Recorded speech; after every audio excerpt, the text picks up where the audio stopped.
What's up guys, welcome back to McLaren Media. I hope you're all having a good time, unlike me, because I've been having some problems with my 350Z.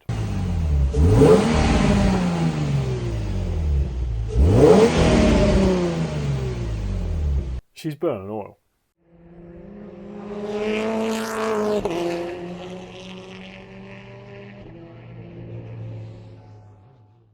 So yeah guys, unfortunately from that little video I just showed you before the intro, yeah, the 350Z, she's burning oil, and it doesn't seem to get that much better when I'm driving, if I'm completely honest with you. What can I say about that problem? Well, the car is on 123,000 miles. She's 22 years old, almost 23 years old. It's going to have some problems. The VQ35DEs in these are known for being oil burning engines. It's what they are. You have a few things that go wrong. You have blocked crank ventilation valves. You can get the rocker cover gaskets go. They just naturally burn a lot of oil through the main seals and everything like that. And then there is the bigger issues, which is like the valve stem seals. And then naturally, if you have proper engine problems, every car is going to have piston ring failure. All of those things combined, you get oil burning, or on their own, you can get oil burning. It's just a byproduct of those problems. What one is causing the oil problem in my car, I don't know, but she is consuming quite a bit of oil. I wouldn't say it's like drastic, but it's enough to be noticeable.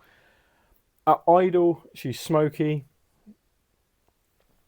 Driving, she's smoky. And I don't know what to say, because the things that draw me to my main suspicion is the valve stem seals. And the reason for that is because there's a few reasons why I believe it. One, the PCV valve works. I replaced this not much long ago. I've done a whole video with the catch can. The link is in the bio if you want to watch that. This has solved the oil burning issue from there, and I've checked this and it's all working fine and it's doing its job. The next issue is vacuum leaks. Now, I know this car may have a few vacuum leaks still in the engine bay area, but I don't think it's enough to be causing severe oil burning issues, because it hasn't got other issues like idle codes and stalling and things like that. It's still running relatively okay. The air filter's nice and clean. The oil wasn't changed too long ago. I am getting oil pressure problems, but I think it's to do with the actual sender on the oil pressure gauge rather than that. So I will potentially be exploring that at a later date.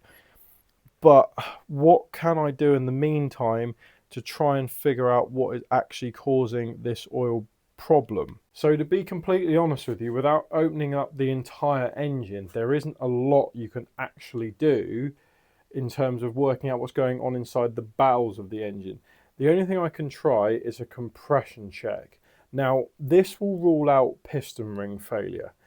The reason why I'm not leaning into piston ring failure is because of a few reasons. One, she is still pulling nice. She has really good power. She picks up well through the rev range, which if you had a piston ring failure, you'd be getting misfires. It would be running rough. You'd have a noticeable loss of power. So I'm not entirely convinced it's the piston rings because of that reason. And also I haven't got any other codes. It's running fine. However, this check won't give you an indication whether the valve stem seals are gone, which is a common problem on the 350Z. And unless you really open the engine up, you can't really tell. But knowing that they're a common issue on the VQ35D, you can kind of make an assumption that they might be gone on a 122,000 mile car. That, you know, I won't beat about the bush. It's not ragged, that car. I do treat it with respect, but it's a 350Z. Like, you know, what do you expect me to do? Not send it sideways out of junctions, not rev the absolute knacks off it when you're going. Like it's a good. It's been around the Nürburgring for God's sake this year. Like it's done a lot this year. So we're gonna try a compression check. If this fails and it doesn't say any, you know, if I've got good compression across the cylinders, I'm gonna lean more into like the rocker cover gaskets being wrong, or the actual valve stem seals themselves. And then in a later video, we're going to have to work out that they need to be fixed, basically. I do have my spare engine here, but I don't really want to investigate this one because I know that this one had an overheating issue. And I don't want to switch the engines out to then be faced with the same problem. So we're going to do a compression check. We're going to check the spark plugs for oil. We're going to do all the basic checks we can do and see just what it's telling us, because that's the only thing we can do. So let's go and do a compression check. Before we start, guys, I'm just going to gloss over really quickly how you do a compression check. You just need to get a compression tester kit like this. They don't cost a lot of money. You just have to make sure it's got something called a Schrader valve in the end. You then have to find the correct adapter that fits into the spark plug holes, and then all you do one by one, remove a coil pack, remove the spark plug, remove the fuel pump fuse so that it can't prime the fuel pump and start the engine, and then simply all you need to do is crank the engine over a few times and it will give you a reading on this gauge. Now I'm going to show you in a second how and what you're looking for in this gauge, because certain engines have different tolerances, so you know you want a good compression basically. So yeah, let's just let me just dive straight into this. All right then, guys. Just before we start the compression check, I just want to run you through. I've crudely drawn the V6 engine. A piston 1 or cylinder 1 is in the bottom left-hand corner. So if we look at the car, it's this one over here. And cylinder 2, 3, 4, 5, and 6. And this is basically what I got off Google. It doesn't really matter, I don't think, which cylinder is which order you do it in, as long as you keep a record of this is the V6, mark where like the front of the car is, so it's facing that way, that's terrible arrow, and then yeah, just write each cylinder as you do them basically, because you do them one by one. So yeah, we're now gonna start the compression check. Also, we're gonna check the spark plug while we're in there doing it.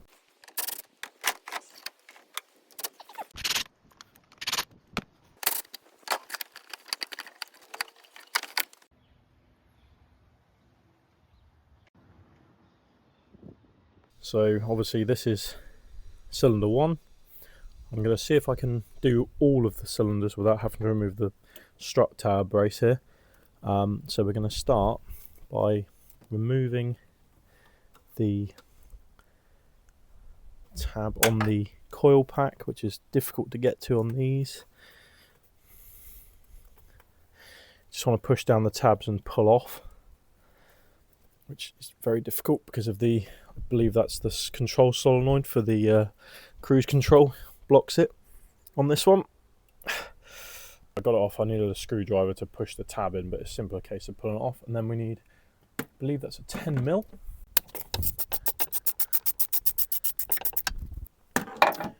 And once that's off, you can very gently, be very careful with these because they can be delicate. Just pull the coil pack out. Hopefully you should be able to get it through all the wiring and the pipe work.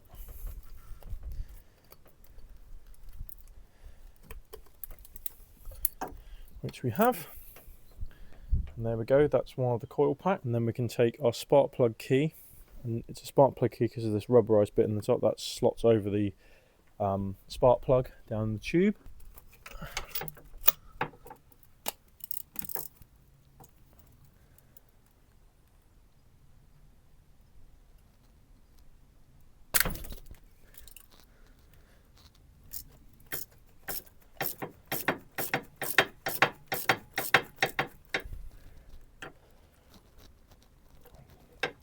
Now, spark plugs shouldn't be in horrendously tight,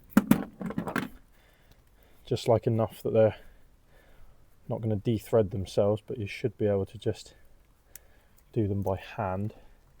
And make sure you do them by hand, guys. Never use impact tools on spark plugs. You don't want them snapping in the block. That would be bad. And there we go, that's our first spark plug out. Now, something you want to do here is inspect this spark plug. So, cylinder 1, camera focuses, cylinder 1,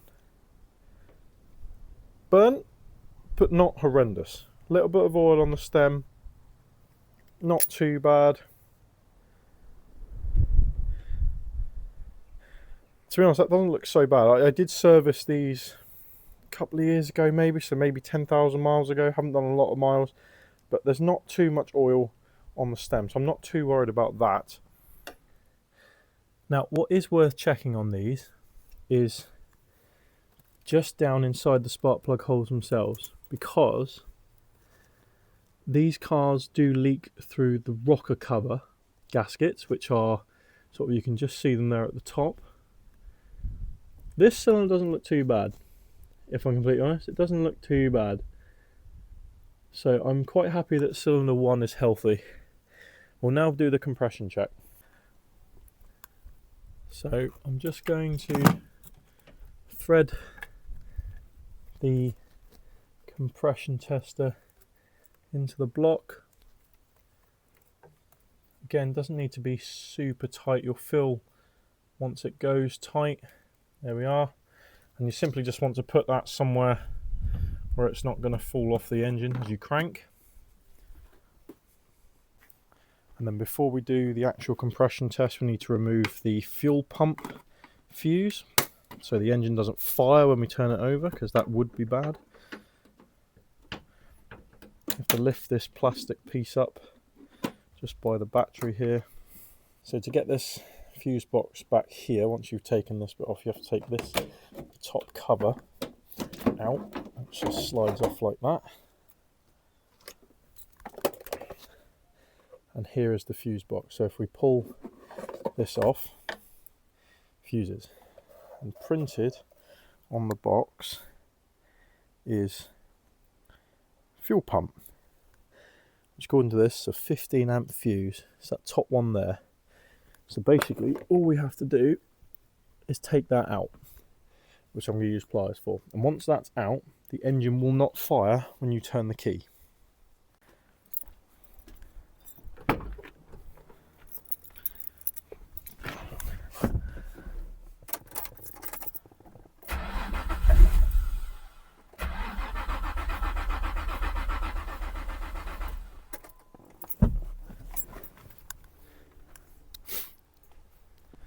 So, just in theory, it didn't fire and you saw the pressure gauge go up. So what reading did we get? 150 psi, which I've been told is healthy. But the idea being is that we do this across all the cylinders. So 150 psi is good, I think, on cylinder 1. So we know that this cylinder is healthy. So I've marked on my sheet in the garage the amount. Seems pretty healthy, so we're going to purge the system and then move on to the next. And basically we want to do this on every single cylinder. So I probably won't film every single cylinder unless I find something wrong with one of the spark plugs, but basically you just want to keep doing that on each one and take a reading, and then we'll see what we've got at the end and once I've done everything. But that is how you compression check this engine. Right then guys, so I just wanted to draw your attention to this cylinder, which I believe is cylinder number 5. Yeah, cylinder 5, back left. Don't know if you can see down there as well as I can. Let's see if I can get the torch in there. Focus. Down there. We have our first remnants of some oil by the looks of it. I don't think my camera's got to focus all the way down there, but you can see the oil down there in that spark plug tube. And then also, if we actually inspect the spark plug, there is oil residue on there. So it's definitely leaking oil through either the rocker cover gasket on this one or the... don't think that's the valves there. No, that'll be the rocker cover. The valves will be below that. So yeah, definitely leaking oil on the rocker cover on this cylinder. But we will soldier on. So guys, these are the results of the compression test. And even though we have an anomaly here on cylinder 6 at 140, it's got compression. They're all healthy. So I'm not really sure what to say about this. All the spark plugs were oily. This one was very bad, but it wasn't overly concerning. So yeah, all the cylinders seem to have good compression.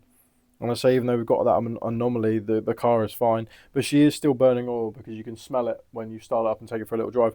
Not as much smoke as the other day, which leads me to believe that there might have been some oil sat somewhere and it got worse as I drove it, or it burnt off as I was driving it, because it was really smoky the other day. But lately she seems to be okay.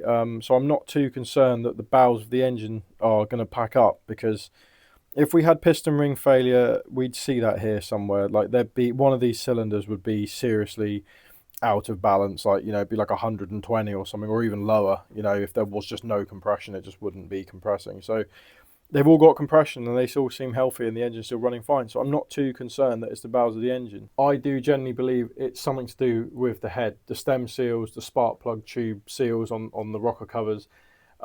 That's probably most likely, because they're common issues on these engines. So it's going to be one or other. So I'm going to have to like delve a bit deeper into that.